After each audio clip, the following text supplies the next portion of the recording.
ही महानगरपालिका उद्याच्या 15 तारखेला कोणाच्या हातामध्ये द्यायची आहे हा निकाल 5 वर्षाच्या करता माझ्या मतदार बंधू भगिनींना घ्यायचा आहे। आणि त्या पार्श्वभूमीवर राष्ट्रवादी काँग्रेस पक्षाची इथं सभा आयोजित केली। या सभेला उपस्थित असणारे मंत्रिमंडळातील माझे सहकारी मकरंद आबा पाटील, आमदार इद्रिसभाई नायकवाडी, माजी मंत्री शिवाजीराव नाईक, अजितराव घोरपडे, माजी खासदार संजय काका पाटील, माजी आमदार राजेंद्र आबा देशमुख, शहराध्यक्ष पद्माकर जगदाळे, किशोर जमादार, लतीफ तांबोळी, प्रताप पाटील, सर्व उपस्थित असणारे सांगली, मिरज, कुपवाड या परिसरातील प्रतिष्ठित मान्यवर, सर्व माझ्या लाडक्या बहिणी, सर्व इथले बांधव, पत्रकार मित्र आणि माझ्या तरुण मित्रांनो, मला ह्या गोष्टीची जाणीव आहे की सकाळी सभा होत असताना थोडा नागरिकांची गैरसोय होते, परंतु महाराष्ट्रामध्ये उद्याच्या 15 तारखेला 29 महानगरपालिकेच्या निवडणुका आहेत आणि सगळीकडे संध्याकाळी सभा देणं आम्हा कोणत्याच राजकीय पक्षाच्या सहकार्याला शक्य नाही। त्याच्यामुळे मला इथली सभा उरकून नंतर लातूरला जायचंय, लातूरची सभा उरकून परभणीला जायचंय, परभणीची उरकून अमरावतीला जायचंय आणि पुन्हा रात्री मुंबईला पोहोचायचंय। थोडी माझी पण धावपळ आहे, परंतु शेवटी राजकीय जीवनामध्ये काम करत असताना लोकसभा विधानसभेच्या निवडणुका झाल्या, जनतेला ज्यांना निवडून द्यायचं होतं जनतेने त्यांना दिलं, परंतु आता स्थानिक स्वराज्य संस्थांच्या निवडणुका आहेत। लवकरच तुम्हाला सगळ्यांना निवडणूक आयोगाकडनं ऐकायला मिळेल की जिल्हा परिषद, तालुका पंचायतीच्या जिथं 50%च्या आतमध्ये आरक्षण आहे त्या निवडणुका देखील कदाचित पुढच्या आठवड्यामध्ये जाहीर होण्याची शक्यता नाकारता येत नाही, मी अंदाज व्यक्त करतोय। आणि त्याच्यामुळे ग्रामीण भागातल्या पण माझ्या कार्यकर्त्यांनी, माझ्या वडीलधाऱ्यांनी, माझ्या सहकाऱ्यांनी त्या पद्धतीनं काम करावं। का घड्याळाचा गजर झाला आहे असा गजर मतदान होत असतो। मित्रांनो, मला एकच गोष्ट सांगायची आहे की त्या निवडणुकीच्या निमित्तानं पण 9 वर्षांनी ह्या निवडणुका होतात। काही ठिकाणी पुढं मागे झालं असेल, परंतु 2017ला मोठ्या प्रमाणावर निवडणुका झाल्या आणि आता 2026ला होत आहे। 5 वर्षांनी नवीन लोक यायला पाहिजे होती, परंतु काही अडचणीमुळं, आरक्षणामुळं हायकोर्टात, सुप्रीम कोर्टामध्ये मॅटर होती म्हणून त्या निवडणुका झाल्या नाही।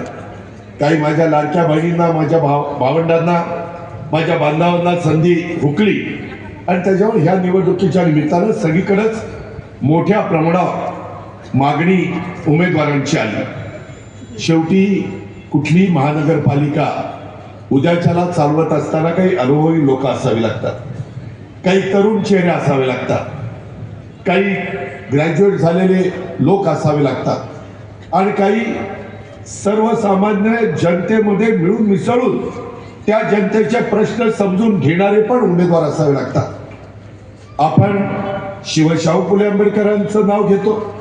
मित्रांनो, युगपुरुष छत्रपती शिवाजी महाराजांनी हिंदवी स्वराज्याची स्थापना करत असताना 18 पगड जाती, 12 बलुतेदारांना बरोबर घेऊन हिंदवी स्वराज्याची स्थापना केली।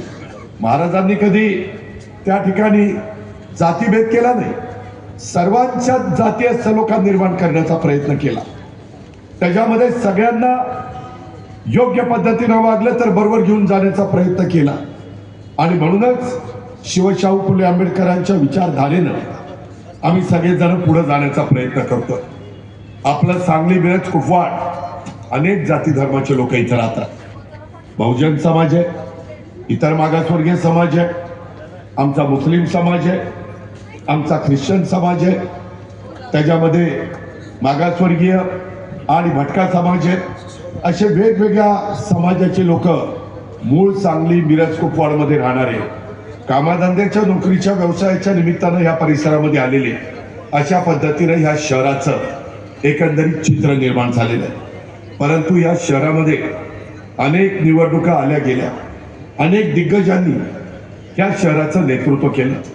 त्याच्यामध्ये स्वर्गीय वसंतदादा पाटील असतील, त्याच्यामध्ये इतर पण मान्यवर अनेक होऊन गेले। मी सगळ्यांची नावं घेऊन आपला वेळ घेत नाही, परंतु ह्यांनी त्यांच्या परीनं राज्याला नेतृत्व दिलं, भागाला एक दिशा देण्याचं काम केलं। पण आज आपल्या सांगली मिरज कुपवाडमध्ये आम्ही 33 उमेदवारांना उमेदवारी दिलेली आहे. त्याच्यामध्ये सर्वांचे चिन्ह हे घड्याळ आहे. पण प्रभाग क्रमांक 4 मध्ये शैलेश देशपांडे यांना आम्ही पुरस्कृत केलंय. तिथं 3 चिन्ह घड्याळाची आहेत आणि 1 चिन्ह शैलेश देशपांडेंचं टेबलचं आहे.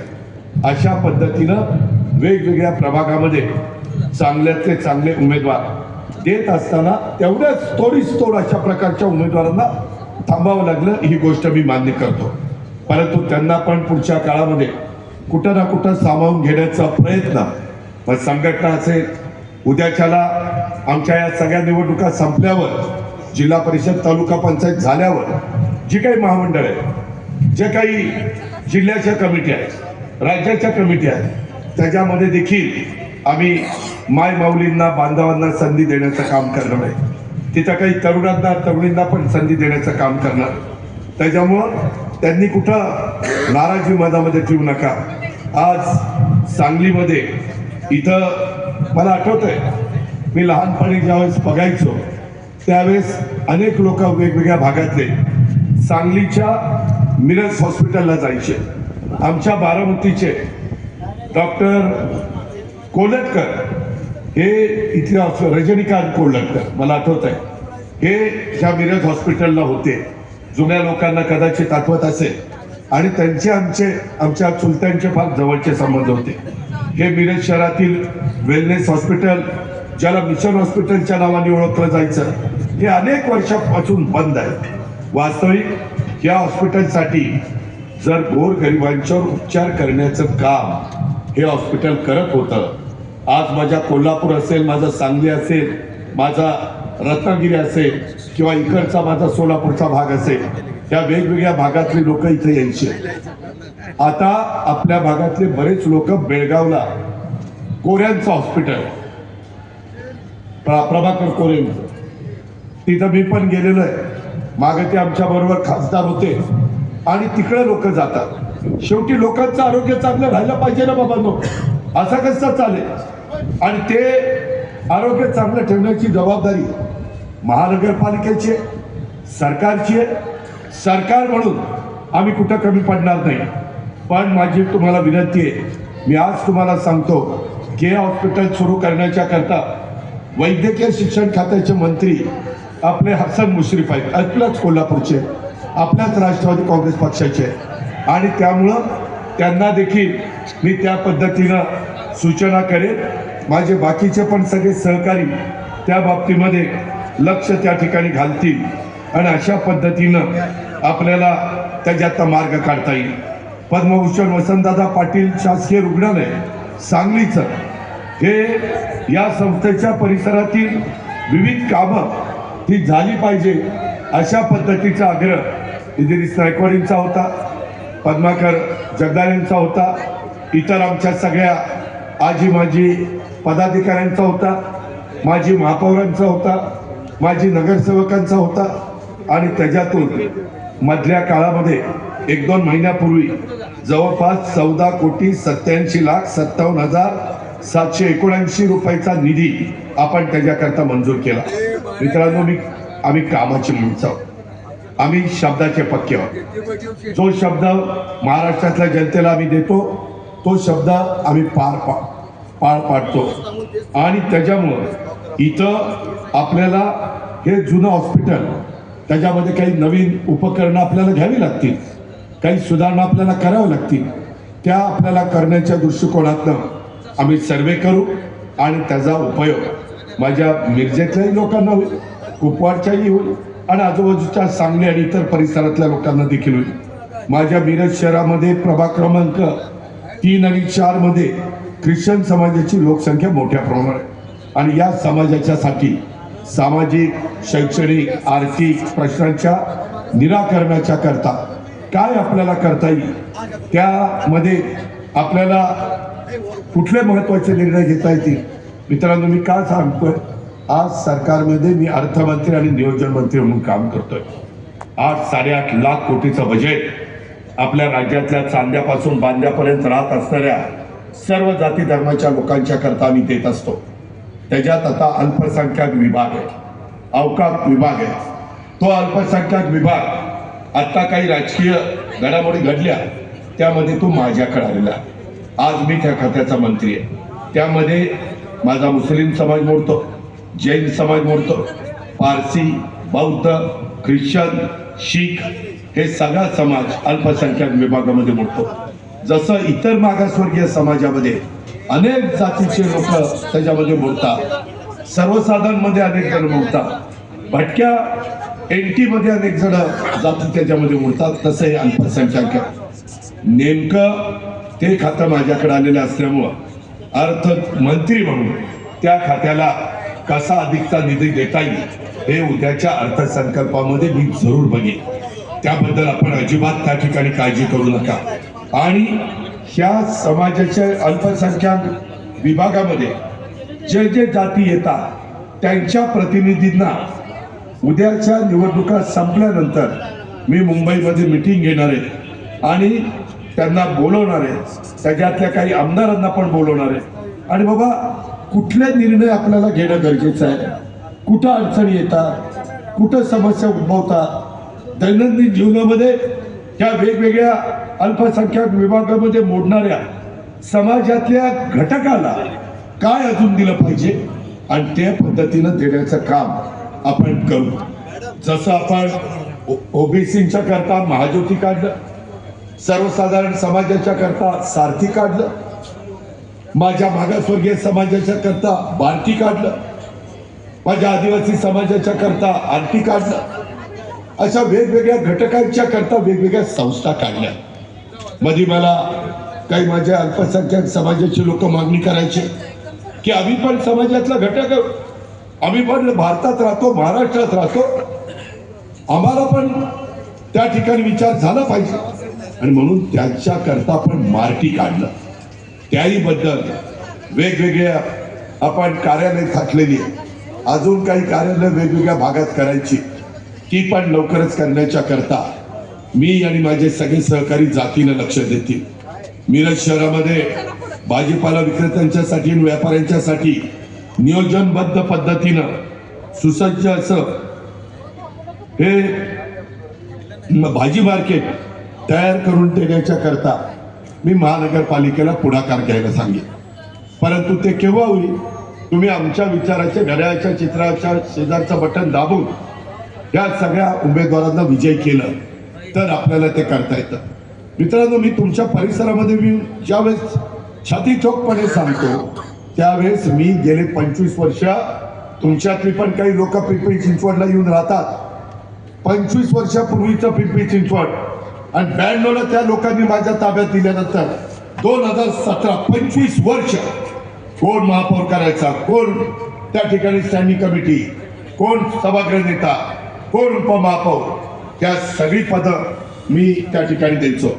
मी पण सांगत नाही, परंतु मी तो मिनी भारत म्हणून तिथं बघितलं जातं. तिथं माझा ख्रिश्चन समाज आहे, मुस्लिम समाज आहे, अनेक जाती धर्माचे लोक आहेत, पण तिथं सतत जातीय सलोखा ठेवण्याचा प्रयत्न केला. आम्ही शिवशाहू फुले आंबेडकरांच्या विचारधारेने जातो असं ज्यावेळेस सांगतो त्यावेळेस आमचं वागणं, आमचं बोलणं, आमचं चालणं आणि आमची कृती ही देखील त्याच पद्धतीची असते. आज माझ्या लाडक्या बहिणी उन्हात बसल्यात, माझे लाडके भावंड बसलेत, बांधव बसलेत, थोडीशी त्यांची गैरसोय झाली त्याबद्दल मी दिलगिरी व्यक्त करतो. पण मला त्यांना सांगायचंय, समाजामध्ये मान सन्मान प्रतिष्ठा प्राप्त करून देण्याचं काम राष्ट्रवादी काँग्रेस पक्षाने त्या ठिकाणी कायदा करून तिथं केलेलं आहे. 50% आरक्षण दिलेलं आहे. म्हणून आज मोठ्या प्रमाणावर माझ्या लाडक्या बहिणी, माझ्या मायमाऊली प्रतिनिधित्व करत असताना चित्र पाहायला मिळतं. एवढ्यापर्यंतच आम्ही थांबलो नाही. समाजातल्या सर्व घटकाला बरोबर घेऊन जाताना माझ्या लक्षात आलं, जसे यांच्याबरोबर मी मागच्या काळामध्ये विधिमंडळामध्ये काम केले सगळ्यांच्या बरोबर, तसं वरचं सभागृह विधान परिषदेचं तिथं अनेक जण प्रतिनिधित्व करतात, पण नेमकं मुस्लिम समाजाला तिथं प्रतिनिधित्व नव्हतं. मला ज्यावेळेस संधी मिळाली त्यावेळेस मी आपल्या भागातले इद्रिस नायकवडी यांना आमदार म्हणून तिथं त्या ठिकाणी संधी दिली. मी उपकार केले नाही, ती माझी जबाबदारी होती, ते माझं काम होतं. कारण उद्याच्याला त्याही घटकातले काही प्रश्न विधान परिषदेमध्ये पोटतिडकीनं मांडण्याच्या करता त्या घटकाला प्रतिनिधित्व मिळालं पाहिजे. ते आम्ही केलं. मुश्ताकभाई अंतुले त्यांना मौलाना आझाद महामंडळाचं त्या ठिकाणी आम्ही चेअरमन केलं. वेगवेगळ्या पद्धतीची वेगवेगळे ते कामं करण्याच्या संस्था असतात, त्या संस्थांच्या मध्ये आम्ही सामावून घेतलं.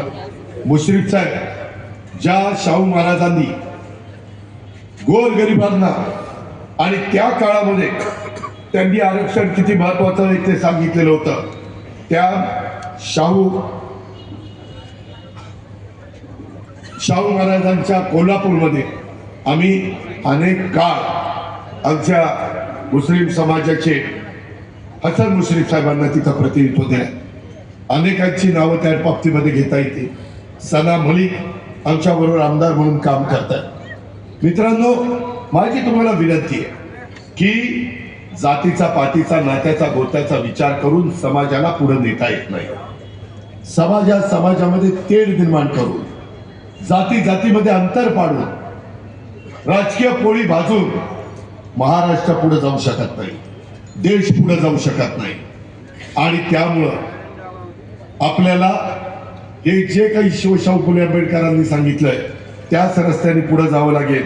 मिरज शहरातील सामान्य तरुण, विशेषतः खेळाडूंच्यासाठी आधुनिक क्रीडांगण आणि नियमित सर्वांसाठी सर्व सोयी सुविधांच्या युक्त असा अत्याधुनिक क्रीडांगण शिवाजी स्टेडियम परिसरात उभारण्याच्या करता मदत लागणार. आज काय झालंय मला कळत नाही. अजितराव, मी जो मुद्दा काढतोय तो मुद्दा एक तर पैशाचा येतो, निधीचा. ते अर्थ खातं माझ्याकडे. मी आता अल्पसंख्याकांच्या बद्दल बोललो, ते खातं आता माझ्याकडे. आता मी क्रीडा खात्याच्या करता बोलतो, तेही खातं आता माझ्याकडे. त्याच्यामुळं तुम्ही काळजी करू नका. तुम्ही फक्त माझ्या आवाजाला प्रतिसाद द्या. तुमचं पवित्र असं बहुमोल मत उद्याच्या 15 तारखेला पॅनल टू पॅनल, हा जवळचा हा लांबचा असा भेदभाव करू नका. तुम्ही अनेकांना संधी देऊन बघितलं. मित्रांनो, एकत्रितच हे काम करत असताना ह्या सगळ्या गोष्टीच्या करता आपल्याला, मी काय बोलतोय, काही महानगरपालिका हे जिल्ह्याचं ठिकाण आहे आणि इथं ह्या सुविधा मिळायला गेल्या पाहिजेत. मिरज शहरामध्ये हे आपल्याला करावं लागेल.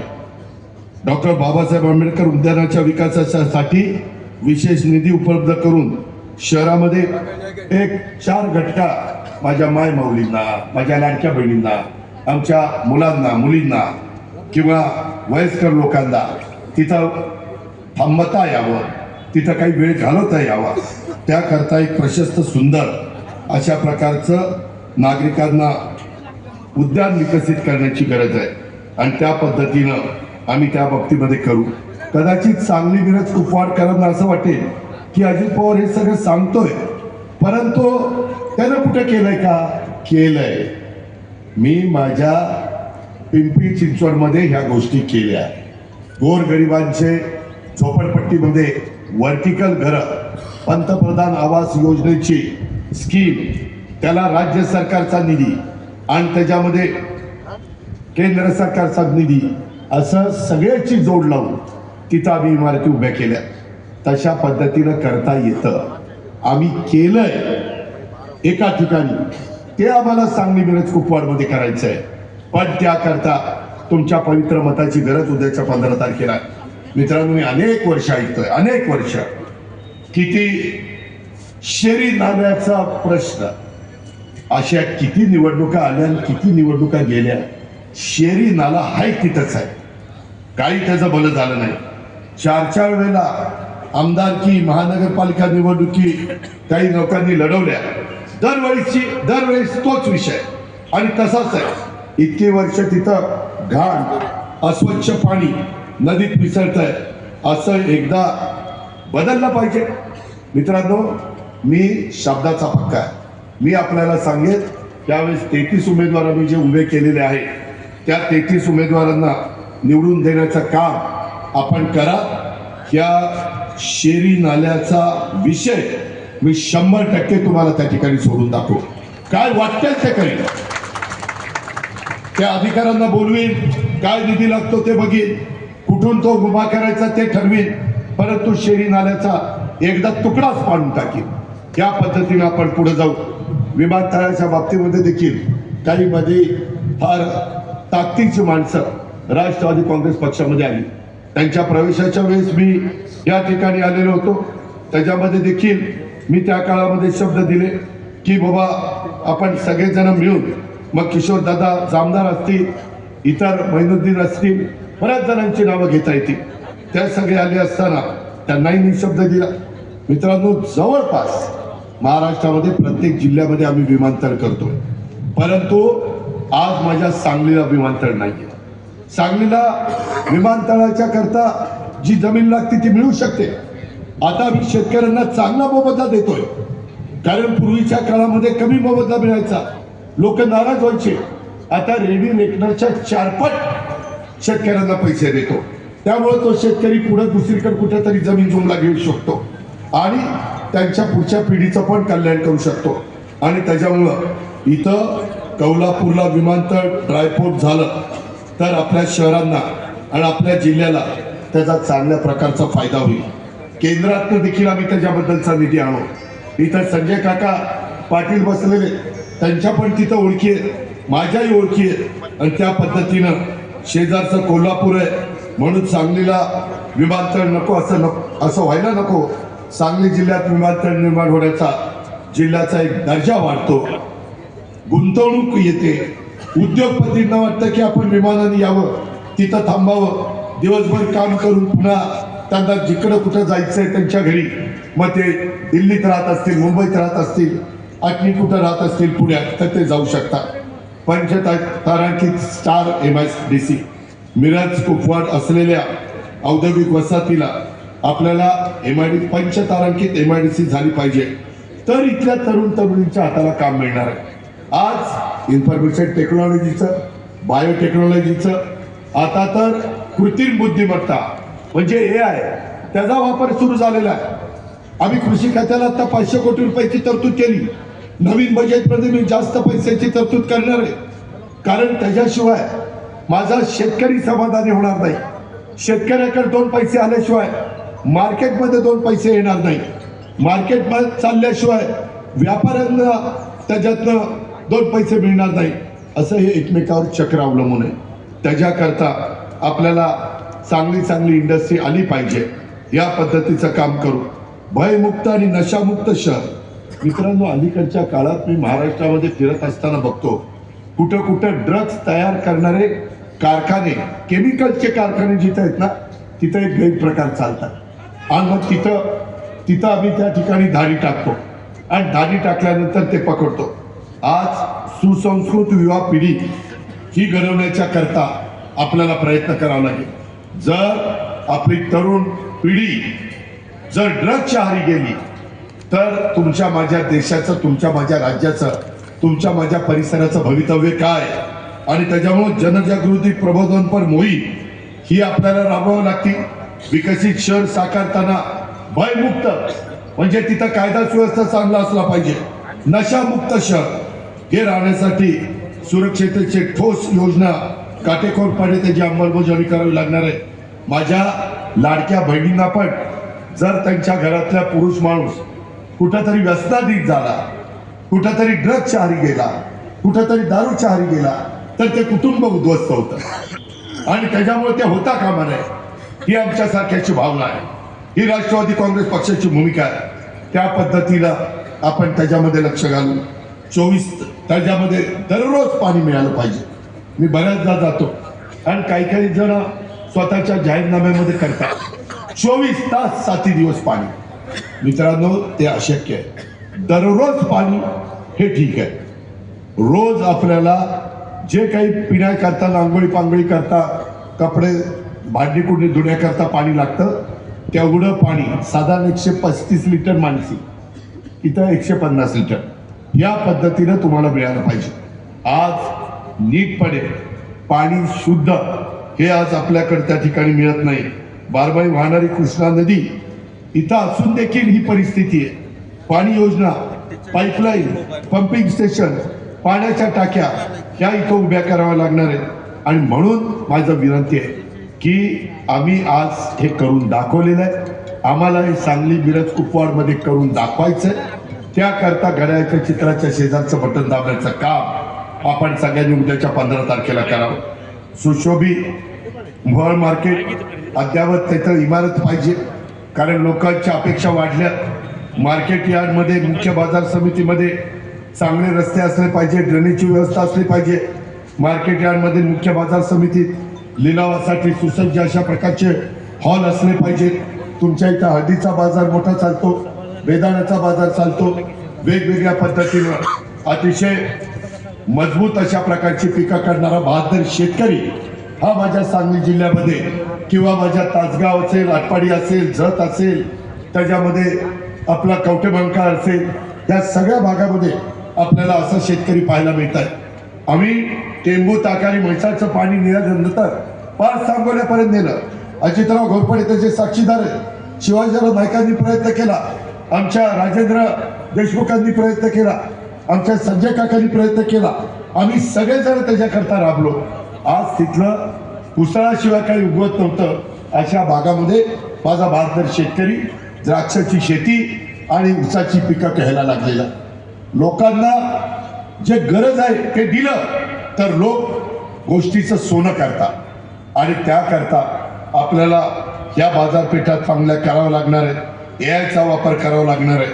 आणि त्याच्यामुळं हे जे काही गोष्टी आहेत, मी तर आता प्रचाराच्या निमित्तानं जात असतो. माझी मित्रांनो, 5 महत्त्वाच्या गोष्टीला आमच्या विचाराचे तुम्ही हे सगळे लोक निवडून दिले तर आम्ही प्राधान्य देणार. कशाला? ट्रॅफिक सध्या समस्या मोठी आहे आणि खड्डे, रस्त्याला खड्डे बुजवणं, रस्ते सुस्थितीत करणं आणि ट्रॅफिक समस्या सोडवणं. त्याच्याकरता सिग्नल असतील, CCTV कॅमेरे असतील, कोण रॉंग साईडनं चालतं, कोण चुका करतंय, त्याला तिथं पकडलं गेलं पाहिजे.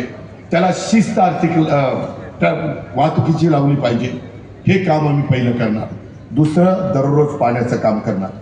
तिसरं, आपला परिसर स्वच्छ असेल, चांगला असेल तर डासांचा प्रादुर्भाव कमी होतो आणि शहर हे तिथल्या लोकांचं आरोग्य चांगलं राहतं.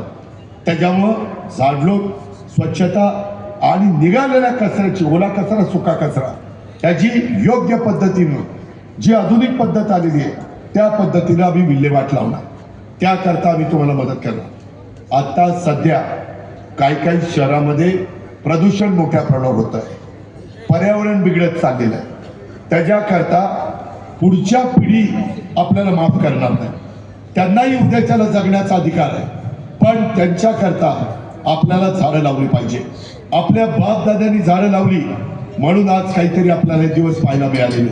आपण त्याच्यामध्ये भर घातली पाहिजे. आणि म्हणून पर्यावरण अतिशय चांगलं कसं देता येईल, प्रदूषण मुक्त अशा पद्धतीनं आपला परिसर त्या ठिकाणी करायचा. आणि त्याकरता अनेक वेगवेगळ्या योजना केंद्राच्या, राज्याच्या, त्याच्यामध्ये वर्ल्ड बँक पैसे देते, त्याच्यामध्ये मोठे प्रकल्प असल्यानंतर जायका पैसे देते, काही नाबार्ड पैसे देतं. अशा पद्धतीची ही कामं आपल्याला महत्त्वाची मार्गी लावायची. आणि 5वं काम, हायटेक आरोग्य सुविधा, ज्याचा उल्लेख मगाशी मी मिशन हॉस्पिटलच्या करता केला. आणि मगाशी मला इद्रिस गायकवाड यांनी या सगळ्यांनी प्रयत्न करून आपल्या वसंतदादा पाटलांच्या नावाने असणाऱ्या हॉस्पिटलला तातडीची 15 कोटी रुपयाची मदत ही त्या ठिकाणी मिळवलेली. मित्रांनो, आम्ही कामाची माणसं आहे, आम्ही बिनकामाची माणसं नाही. त्याकरता माझी आपल्याला सगळ्यांना आग्रहाची, नम्रतेची, कळकळीची विनंती आहे की या सगळ्याचा किंवा आत्ता तुमच्या सगळ्यांच्या समोर हा जो काही जाहीरनामा, चला विकसित सांगली मिरज कुपवाड घडूया अशा पद्धतीनं जो दिलेला आहे, आणि काही अनुभवी, काही नवे चेहरे, काही तरुण अशा प्रकारचे सर्व घटकांचं प्रतिनिधित्व करत असणाऱ्या माझ्या मायमाऊलींना पण आम्ही उमेदवारी दिली, आमच्या भावंडांना पण दिली आणि आमच्या बांधवांना पण दिली आणि आमच्या तरुणाला पण दिलेली. अशा पद्धतीनं आपण पुढे जायचं काम करणार आहे. तिन्ही शहराच्या मध्यवर्ती ठिकाणी महानगरपालिकेच्या साठी नवीन सुसज्ज अशा प्रकारची इमारत हे आपल्याला त्या बाबतीमध्ये मागणी आहे. हेच ना मिरज दर्गा त्याही संदर्भात मी आत्ताच तुम्हाला सांगितलं की अल्पसंख्याक विभागाच्या निमित्तानं त्याच्यातून काही महानगरपालिकाची शक्य असेल तेवढी मदत आणि बाकीची विभागाकडनं मदत या पद्धतीनं आम्ही सर्व समाजाचं जे काही श्रद्धास्थान असेल, जिथं आपण नतमस्तक होतो, जिथं आपण त्या ठिकाणी जातो, दर्शन घेतो, अशा प्रत्येकाच्या ज्या काही बाबी आहेत तिथं मग काही चर्च असते, चर्चच्या ठिकाणी सुधारणा झाली पाहिजे, दर्गा असेल, मंदिर असेल, त्याच्यामध्ये आपला शीख धर्माचा गुरुद्वारा असेल, ह्या सगळ्या गोष्टीच्या संदर्भात आम्हाला या सगळ्यांना आदर आहे आणि म्हणून या पद्धतीचं काम आम्ही त्या ठिकाणी करून दाखवू. आज जवळपास 2013 पासून मानधन कर्मचारी 650 त्यांना कायम करण्याचा प्रस्ताव पडू नये, कुणी पाठपुरावा करत नाही. मी आज ज्या गोष्टी सांगितलेल्या आहेत त्याचा पाठपुरावा करावा लागतो. राष्ट्रवादी काँग्रेस पक्षाचे माझे जे काही सहकारी मान्यवर इथं स्टेजवर बसलेले आणि या निवडणुकीच्या निमित्तानं आमच्या सातारचे मकरंदाबा पाटील हे मंत्रिमंडळामध्ये, त्यांना पण मी इथं लक्ष घालायला सांगितलेलं आहे. ते या निवडणुकीच्या निमित्तानं तुमच्याशी संपर्क साधत असताना, चर्चा करत असताना, हितगुज करत असताना जे काही मुद्दे अतिशय महत्वाचे, जिव्हाळ्याचे, ते सोडवलेच गेले पाहिजे. ह्याच्याकरता ते आमच्या संजय काका, पद्माकरजी, इद्रिस भाई, मैनुद्दीन, आमचे किशोर शेठ सगळ्यांशी त्या बाबतीमध्ये बोलतील, माझ्या इतर सहकाऱ्यांशी बोलतील आणि त्याच्यातून ते माझ्याकडे पाठपुरावा करतील. त्याबद्दल आपण काळजी करू नका. मी आपल्याला पुन्हा सांगतो की आपण आता वेगवेगळ्या लोकांना संधी देऊन बघितलंय, त्यावेळेस तुम्ही घड्याळाला संधी देऊन पहा आणि आम्ही काय त्या सांगली मिरज कुपवाडचा सर्वांगीण विकास कशा पद्धतीनं करतोय हे दाखवण्याची संधी तुम्ही आम्हाला द्या. उद्याच्या 15 तारखेला घड्याळाच्या चित्राच्या शेजारचं बटन दाबा, एवढी विनंती करतो. तुम्ही ते काम केलं तर तुमच्या विकास काम. जय हिंद, जय महाराष्ट्र, जय राष्ट्रवादी.